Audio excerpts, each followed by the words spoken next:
Hello and welcome to the channel. Hillbilly Military Modeling here. This video is a continuation of our M4A3 Sherman with the 105mm Howitzer project by Tamiya. And we will be doing two-tone chipping for the vehicle, painting our tank commander, and painting and using the hairspray chipping method on some stowage. First up is our two-tone paint chipping for the vehicle. And we'll be using the Vallejo Parched Grass, which is our OD green, and Vallejo black. So the first thing I do is take the parched grass and put equal amounts inside my little paint tray here. And then I want to add a drop of black to the first one and 2 drops to the second one. So what we're doing here is mixing up both of our shades for our two-tone chipping at the same time. That way we can compare the tone and make sure that we have a tonal difference between the base paint of OD green on the vehicle and our first and second chipping colors. And I also add a little bit of flow medium to each one. This will extend the drying time and also thin out these acrylic paints just a little bit, and it'll make the chipping a little bit finer in visual texture. And next we're going to take and cover the second chipping color up with a little bit of painter's mask. That way it doesn't dry out on us while we're using our first color. So this will be the sponge chipping method. So I'm dipping it into the paint, and then you really need to unload as much of the paint as possible.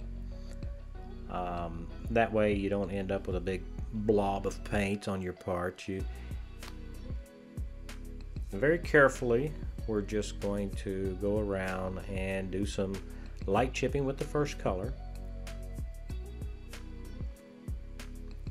We're also going to concentrate on corners and edges on the vehicle that are most likely to be hit by tools and equipment and scuffed by the crew loading and unloading the vehicle and walking around on the vehicle. So edges and protruding portions of the vehicle is what's going to get most of your chips.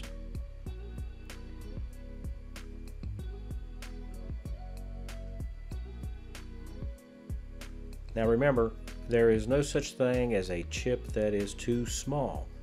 The smaller the chip, the more realistic it looks, because you got to remember we are working in 1/35 scale and you don't want to overdo that. Also, we're going to have some scratches on the vehicle, and here I'm applying some scratches with a fine brush. I think this is a 20-aught. Very carefully. Now the OD green that the US military used during World War II was very, very durable, so it didn't chip up and get a lot of scratches on it like we tend to do when we're modeling, but then that wouldn't be very interesting, would it? So we're going to continue to do a little bit of chipping on it. Now when we start our second color of chipping, we're just going to look at and apply the second color to the most prominent features on the tank, right on the corners and in certain areas. What you really don't want to do is you don't want to do as much chipping with this color as you did with the previous color, because this color is just to emphasize certain little areas on the tank, and we don't want to obliterate our previous color of chipping either.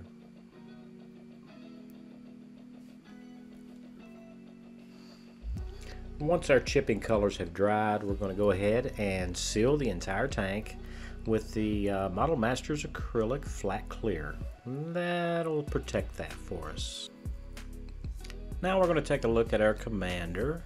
whose head and figure is still in our primer black, but the helmet, if you remember from the last video, is in dark OD green. Tamiya calls out a dark yellow for his pants, which is what we're going to paint first. I'm going to use German dark yellow for that. I really don't think it's going to be seen. So once I've sprayed his pants, I go ahead and mask off the bottom of his jacket with Tamiya mask tape here, and then I go back in with some painter's mask to kind of shield the pants from overspray. Next is the tank commander's jacket, which will be painted khaki.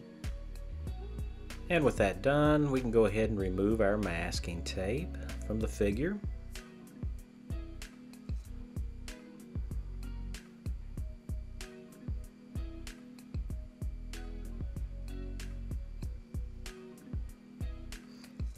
And I think that looks pretty good. All right. Next we're going to use this XF62, which is olive drab Tamiya, and we're going to paint his scarf with that. So I'm using the same brush that I used before to do the scratches on the vehicle. This is a 20-aught brush, and very carefully painting in his scarf. Since we haven't attached the head yet, the only line that we have to worry about is between the scarf and the jacket. And that's one of the reasons why I left the head off, to make it easier to paint.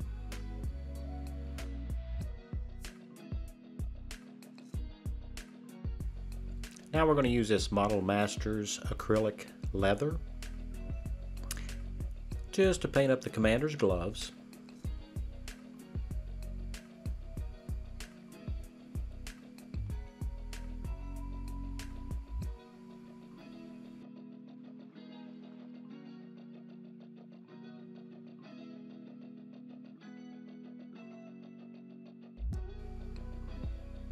Now we're going to use this skin tone craft paint to paint our tank commander's head.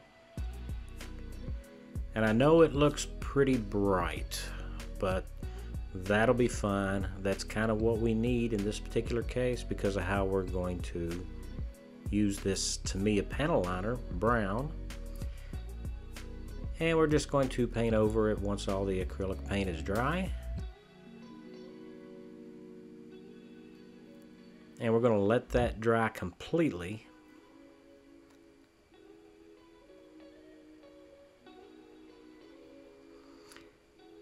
And what the panel liner is going to do is it's going to fill all the recesses.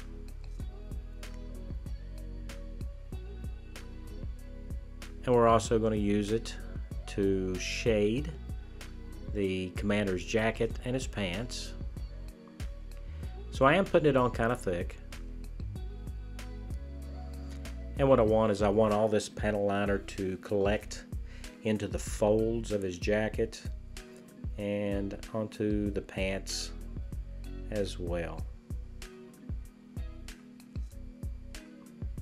Now the important thing to remember here, using this method, you need to make sure that he dries completely. Now we're going to take this Tester's enamel thinner after it's completely dried, and a semi-large brush dipped and wetted with the thinner. We're just going to go over, sort of like dry brushing, and we're just removing the panel liner from all of the high spots on the figure, and that'll leave the brown panel liner within the recesses of the jacket sleeves and the pant creases. And here you can see I'm doing his head.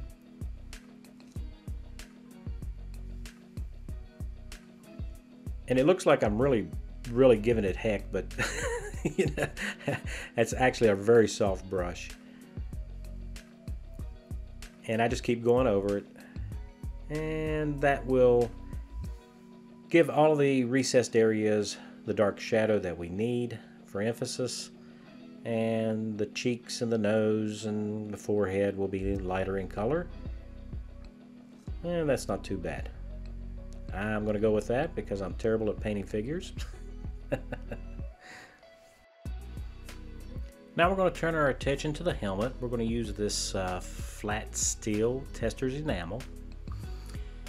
And I'm just going to go around the helmet.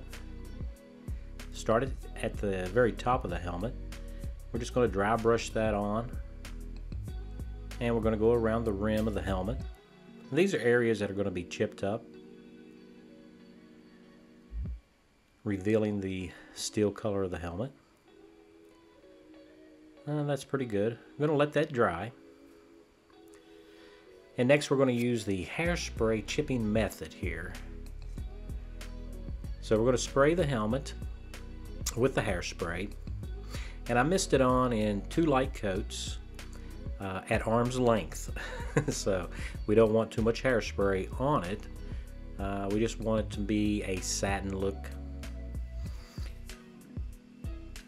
And I go back to the airbrush and I paint it with our OD green.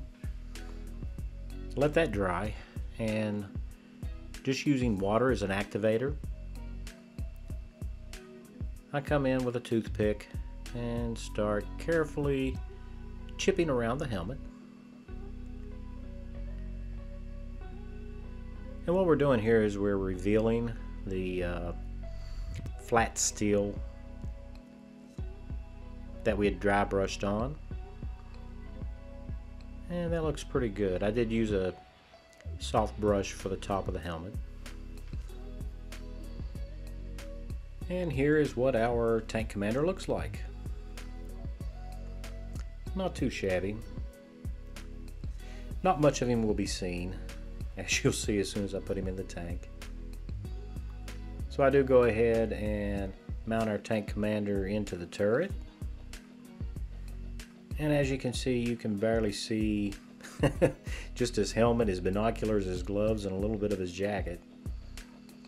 So now we're going to look at the wood portions of the kit, which is the crates and the board that goes on the front of the tank. I started off with the German dark yellow and I lightened it up in a separate bottle. This will be our base color for our wood effects. So I spray the board and the crates with this lighter yellow. And now we're going to use the hairspray chipping technique on these as well. Now remember to spray them at arm's length and put a couple of real light coats on it. Now for the front board, we're going to use this dark gray color here. After the hairspray is dried completely, I spray that, let that dry, and it just takes a few minutes for acrylics to dry. And I'm reactivating the hairspray underneath with just water. And here you can see I'm using a toothpick to very lightly score through our dark gray color that we applied over top of the real light yellow. So there's going to be some nicks on this board. Being a somewhat natural board, it would be gray in color. Trying to give it a weathered wood look.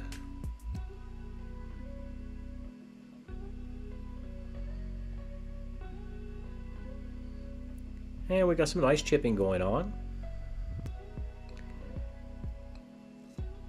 So now all I got to do is the bottom of the board. So we're going to do the same technique with our crates. So we're going to coat these with hairspray. Remember now, 2 light coats, just give it a satin look. And we're going to start with our equipment crates. We're going to use a little bit darker OD green here. So I dropped some black into our base vehicle color and spray that. And let that dry. And this is the same technique. I'm just going to take the brush, add the water onto the paint, and that'll soak through the more porous acrylic paint.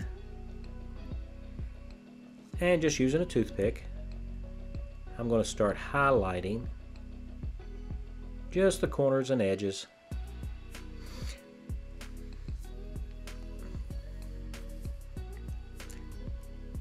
Now this crate doesn't have any wood grain detail on the sides, and this gives us an opportunity to use that toothpick to kind of create that.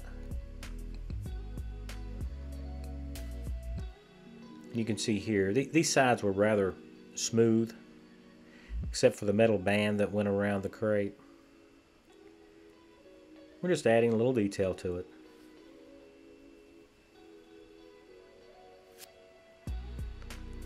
And here we are with a chipped crate, and I think it looks pretty good.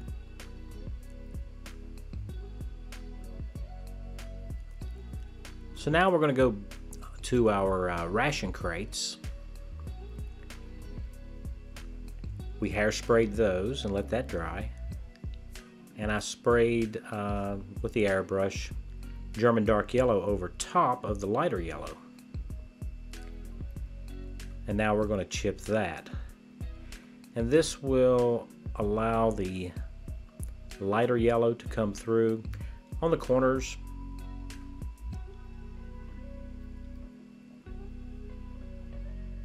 and also on the sides. We'll just do just a little bit of chipping here and there.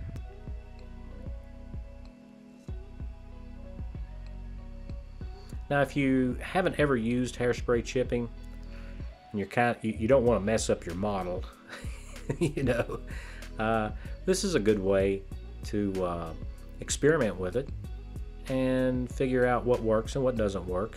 I mean, it's easy to fix a crate. It's hard to fix a whole model, you know, until you get used to using hairspray chipping. So I'll let these crates dry completely, and then I come back to the Pledge Revive It and seal those in. And that allows us to use this Tamiya brown panel liner here. And we're just going to go over the crates and kind of give all the corners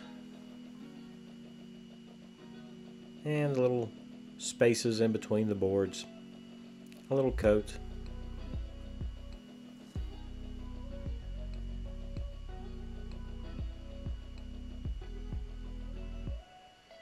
And that'll help with the weathering effect.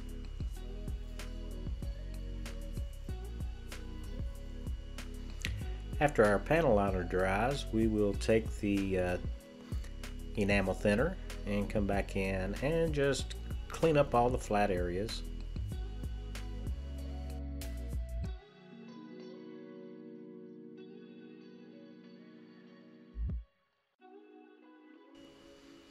And we do the same thing, of course, with our ration crates.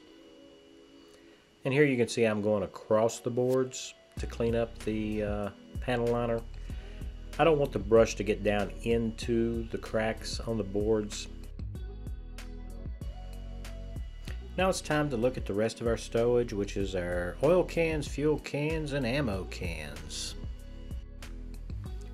So what we're going to do here is just lightly dry brush, and very lightly dry brush, the corners of our ammo cans using the Testors enamel flat steel. Now these ammo cans aren't going to be all that beat up, but I do want to show that the cans have a little bit of wear, and that'll add visual interest to the vehicle. Yeah, I think that's about right. Okay, let's move on. So we're going to use the same Testors enamel flat steel and work on our fuel cans here. And I'm just dry brushing on the flat steel on areas where these cans would get a little bit of rough treatment, where the paint's going to come off, on corners and edges and the handles and also on the caps.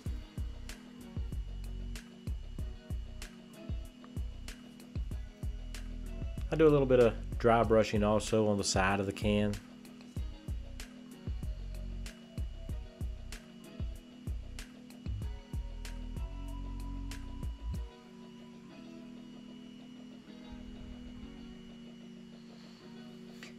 And we go ahead and give a little bit of this dry brushing love to to our oil cans. Dry brushing love.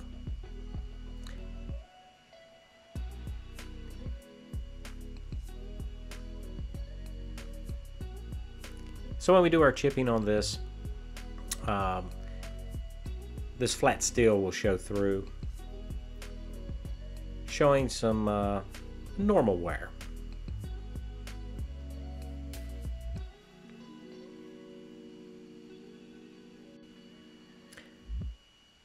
So after our dry brushing flat steel has dried, I go in and I spray these over the oil cans and the fuel cans with a darker olive drab. And once that's dry, it's ready for chipping. Same process as before on the crates, except here I'm going to use the brush a little bit more, and I will use a toothpick as well. And we want to relieve some of that darker paint off of the carrying handles, the corners, and the little tabs on our fill cap right on the can. Sometimes the paint doesn't really want to come off all that well. Maybe I didn't get enough hairspray there on the edge, but that's okay. It being fairly fresh paint, you can rub through. Just don't rub too much. And that's what our cans look like. Slightly used and ready to go. So I've put together this little slideshow where you can see how much progress we've made.